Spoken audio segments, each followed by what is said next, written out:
हे बघा किती स्पॉन्जी डोसे झालेत, एकदम मस्त.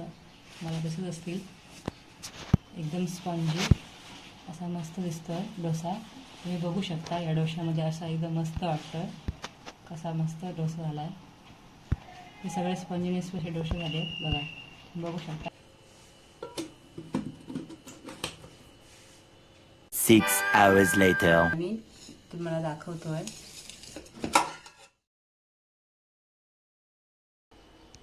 असं तोडायचा डबल. किती सॉफ्ट आहे. सॉफ्ट आलाय, सॉफ्ट येतो, मस्त स्पॉन्ज होतो, कारण ते पीठ आल्यामुळे चांगलं तुमचे डोसे बनतात. आपण 2.5 कप तांदूळ घेतोय डोसे बनवण्यासाठी. डोश्याला आपण हे करतोय, त्याला 2.5 कप म्हणजे जवळपास 500 ग्रॅम मोहरी तांदूळ घेतोय. मी कणी घेतली आहे, कारण लवकर घेते आणि आपल्याला मिक्सरला सुद्धा वाटायला बरी पडते. तांदळाची आणि कणीमध्ये काही फरक, विशेष डोसे खराब असे होत नाहीत, चांगलेच बनतात. झाले, थोडंसं इकडे तिकडे चालू शकतो. उडीद डाळ घेते, बरोबर 100 ग्रॅम आपण उडीद डाळ घेऊ. ह्या वाटीच्या मेजरमेंटने मी 100 ग्रॅम उडीद डाळ घेते. हे बघा, मी आपण उडीद डाळ घेतले. तुम्ही गोटा डाळ पण यूज करू शकता. जेवढी उडीद डाळ घेतली त्याच मेजरमेंटने आपण पोहा घेतोय. पोहा सुद्धा वजनाने हलका असतो, पण एवढे वाटी, जशी उडीद डाळ आपली एवढी वाटी भरलेली आहे, तुम्हाला जर मेजरमेंटचं नसेल तुमच्याकडे, तर ह्या वाटीने एका वाटीने तुम्ही मेजर करू शकता.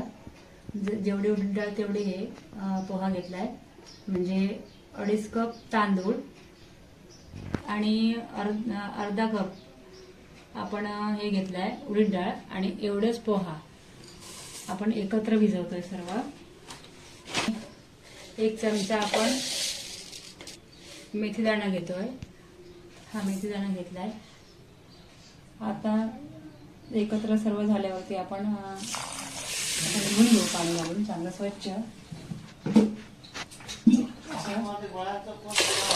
धुवून घेऊन झाल्यावरती आता आपल्याला जेवढा पाहिजे तेवढा वेळ, म्हणजे मेथी ही भिजली पाहिजे ना, मिनिमम 4 तास तरी भिजले पाहिजेत. हे आता आपण धुवून घेऊया मस्तपैकी. 2 वेळा धुवून घ्यायचा असा स्वच्छ, आणि मग भिजत घालायची. आता आपण याच्यामध्ये पाणी टाकूया. पाणी आहे ना एवढंच घ्यायचं वरती, जास्त घ्यायचं नाही, कारण ज्यात पोहे असतात ना ते लगेच हे होतात, कारण आपण एकदम सर्व एकत्र भिजवतो. त्याने काय कसं वाटताना पण प्रॉब्लेम येत नाही, मिक्सरला चांगले होतात. आणि मी कणी यूज केली याच्यासाठी, कारण की कणीचे डोसे अतिउत्तम होतात, तांदळाचे पण होतात. कणीचे सुद्धा तुम्ही एकदा करून बघा, खूप चांगले होते त्याचे डोसे. आपण आता हे 2 तास पण भिजून तुम्ही वाटू शकता, आणि 4 तास भिजले तरी पण चालतील, मस्त होतात डोश्याचे. आता आपण झाकण ठेवूया याच्यावरती, आणि असेच मिनिमम 4 तास ठेवूया.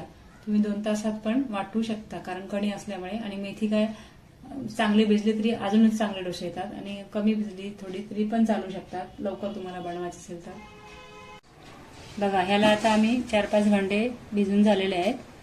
आता हे बघा मस्त असे बारीक झाले, आणि हे पण पोहे आहे ना मस्त एकदम हे झाले. मेथी पण एकदम असे दाबले ना की मस्त कलर पण चेंज झाला, म्हणजे हे चांगलं भिजलंय 4 घंटे. आता आम्ही ह्याला वाटायला घेतो. आता मी मिक्सरमध्ये वाटायला टाकतोय. हे सर्व आहे ना, एक मोठा ग्राइंडर असल्यामुळे, हेवी ग्राइंडर, त्याच्यामध्ये सर्व येणार. तुम्ही थोडं कन्सिस्टन्सी तुमचा मिक्सर असेल त्या हिशोबात तुम्ही थोडं करून वाटून घ्या. आता आम्ही लावत आहे मिक्सरमध्ये आहे ना.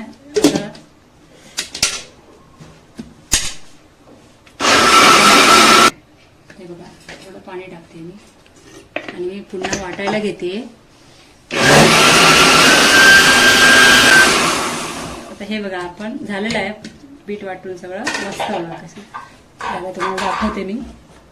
असं पीठ झालं पाहिजे एकदम मस्त, असं कसं झालं बघा, गुबगुबीत वाटतं एकदम मस्त, आणि एकदम बारीक वाटला पाहिजे ते. आता आपण हे याच्यामध्ये डब्यामध्ये ओतून ठेवूया पूर्ण पीठ. मी टाकते साखर याच्यामध्ये. हा महत्वाचा आहे, कारण ह्याच्यामुळे पीठ येणार तुमचं लवकरात लवकर. 6 घंट्यामध्ये पीठ येतो. तर आपण टाकूया आणि ते व्यवस्थित ढवळून घेऊया आपण मस्त असं. हे बघा अशी कन्सिस्टन्सी एवढी जाड ठेवायची आहे म्हणजे आपलं पीठ आहे ना चांगलं फुलून पण येतो आणि मेन म्हणजे आंबट होत नाही ते पीठ. जास्त वेळ ठेवले आणि आंबट होतो. 7 ते 8 घंटे तुम्ही ठेवू नका. जास्तीत जास्त 6 ते 7 घंटे असं ठेवल्यावर ते पीठ अतिशय सुंदर, आता किती आहे बघा, अतिशय सुंदर येतो.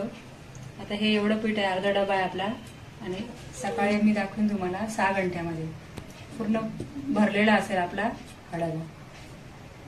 आता आपण झाकण लावून ठेवूया. असं हे 6 घंटे ठेवायचे आहेत. आणि मी जे तुम्हाला एक गोष्ट सांगितली नाही व्हिडिओमध्ये, 50 ग्रॅम पोहे टाकायचे आहेत आपल्याला. म्हणजे मी मेजरमेंटमध्ये फक्त मेजर सांगितलं करून. टोटल 50 ग्रॅम, 500 ग्रॅमच्या हिशोबाला 50 ग्रॅम तुम्ही तांदळाच्या हिशोबाला 50 ग्रॅम पोहे टाका बस. 6 hours later. आता डोशाचं पीठ काल जे घातलं होतं भिजत ना, ते आम्ही तुम्हाला दाखवतोय. ते बघा किती भरून आलंय फुल्ल. 6 तासामध्ये हे पीठ येतो. अजून एक तुम्हाला मी ट्रिक देते लवकर पीठ येण्यासाठी. थंडीच्या दिवसात पीठ येत नाही ना, ते असं पीठ येणार तुमचं. त्यासाठी अजून एक ट्रिक आहे की गरम पाणी करायचं आणि त्याच्यावर हा टोप ठेवायचा.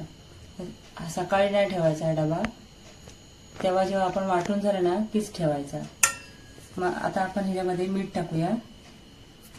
चवीनुसार मीठ टाकायचं आणि मस्तपैकी असं ढवळायचं. हे बघा असं पाणी टाकायचं आणि चांगलं तवा तापला जातं. असं पुसायचं चांगलं व्यवस्थित. मीडियम थोडा गॅस ठेवायचा कारण तापलेला असतो. हे ह्या भांड्याला मीडियमच ठेवावा लागतो. आता आपण पीठ टाकून घेऊया.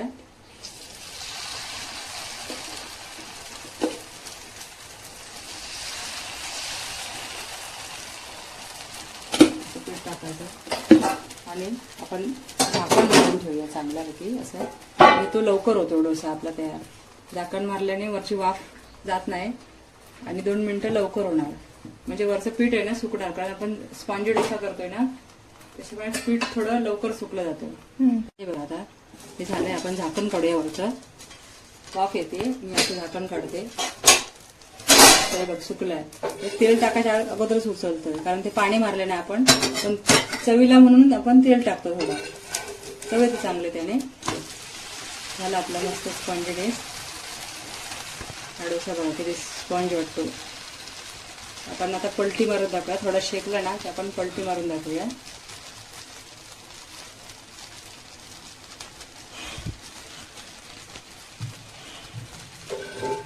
हे बघा झाला मस्त झाला बघा. कलर किती छान आला. आता आपण काढून घेऊया डिशमध्ये. लवकर होता डोसा. झाकण ठेवल्याने आपला डोसा लवकर तयार होतो. हा बघा. आणि तेल टाकल्यामुळे वरतून थोडंसं हलकंसं तेल टाकायचं. ज्याला नको असेल ते पण बनवू शकतो.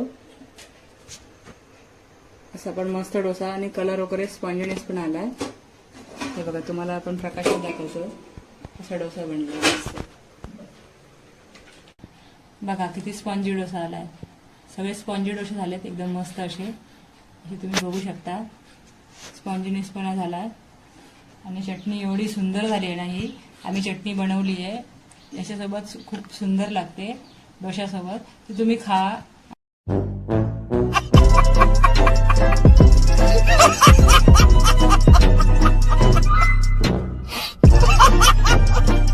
आणि तुम्ही बनवा आणि तुम्हाला समजेल कशी चटणी बनवली. आम्ही डिस्क्रिप्शन बॉक्समध्ये टाकणार आहे आणि नेक्स्ट व्हिडिओमध्ये येणार आहे. आम्ही चटणी टाकणार आहे ती तुम्ही लिंक याच्यामध्ये जाऊन बघा आणि सबस्क्राईब करा माझ्या चॅनलला. लाईक करा, शेअर करा.